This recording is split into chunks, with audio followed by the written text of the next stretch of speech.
How to get STC from Citibank for authorized user. Go to the Citibank website or app and log in with your credentials.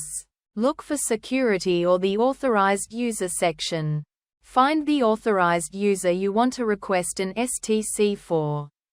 You may see an option to generate a security transfer code or request it by phone if this option is restricted online. If you cannot find the option online, reach out to Citibank's customer support. Ask them directly to generate an STC for the authorized user, as some accounts may need verification by phone or email.